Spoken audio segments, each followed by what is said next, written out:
फटाक 30 सेकंड में खबर। डाउनलोड कीजिए तक ऐप, लिंक डिस्क्रिप्शन में। भारत तक अब नए अंदाज में।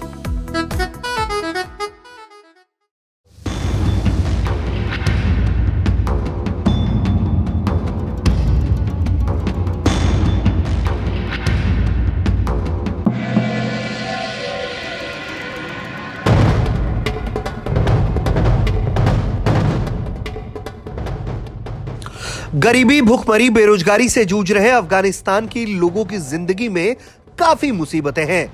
ऐसे में देश के लोगों के सामने कोरोना के नए वेरिएंट ओमिक्रॉन से बचना काफी मुश्किल हो गया है।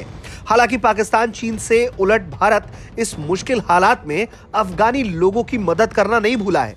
भारत की तरफ से काबुल के इंदिरा गांधी अस्पताल को 5 lakh corona virus vaccine Covaxin की डोज दान में दी गई है। विदेश मंत्रालय ने इसकी जानकारी दी और इसकी तस्वीरें भी साझा की गई हैं। मंत्रालय के मुताबिक भारत सरकार अफगानिस्तान के लोगों की मदद के लिए प्रतिबद्ध है और अगले कुछ हफ्तों में अफगानिस्तान को कोवैक्सीन की 5 लाख डोज का एक और पैकेज भेजा जाएगा। इसके अलावा अफगान लोगों को भूखमरी से बचाने के लिए अनाज और जीवन रक्षक दवाएं भी भेजी जाएंगी।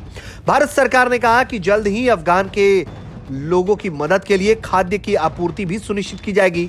भारत सरकार के एक अधिकारी ने बताया कि भारत अफगान के लोगों को खाद्य, कोविड वैक्सीन की 1 मिलियन खुराक और आवश्यक जीवन रक्षक दवाओं से युक्त मानवीय सहायता उपलब्ध कराने के लिए प्रतिबद्धता हमने जाहिर की है। उन्होंने बताया कि पिछले महीने की शुरुआत में भारत ने WHO के जरिए अफगानिस्तान को 1.6 टन चिकित्सा सहायता प्रदान किया था। उन्होंने बताया कि भारत सरकार आने वाले हफ्तों में अफगानिस्तान में गेहूं की आपूर्ति और दूसरे चिकित्सा सहायता की आपूर्ति सुनिश्चित करेगी। उन्होंने कहा कि इस संबंध में भारत सरकार परिवहन के तौर तरीकों को अंतिम रूप देने के लिए संयुक्त राष्ट्र एजेंसियों और दूसरे लोगों के साथ संपर्क में है। इससे पहले जब भारत की तरफ से मदद भेजी गई थी तो तालिबान ने भारत की तारीफ करते हुए कहा था कि वो भारत से हमेशा सकारात्मक रुख की अपील करता है। उसने भारत को धन्यवाद देते हुए कहा था कि उसे भारत से ऐसे और भी मदद की जरूरत है।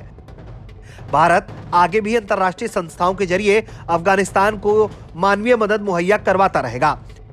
दरअसल साल 2021 के अगस्त के महीने में तालिबान ने काबुल पर कब्जा किया। इसके बाद से ही अफगानिस्तान की हालत बिगड़ती चली गई, जिसके बाद तालिबान ने देश में अंतरिम सरकार बनाई, लेकिन उस सरकार को दुनिया के किसी भी देश ने अभी तक मान्यता नहीं दिया, जिसके चलते वहां फंड की कमी है और लोगों के सामने जिंदगी बचाने की बड़ी मुसीबत।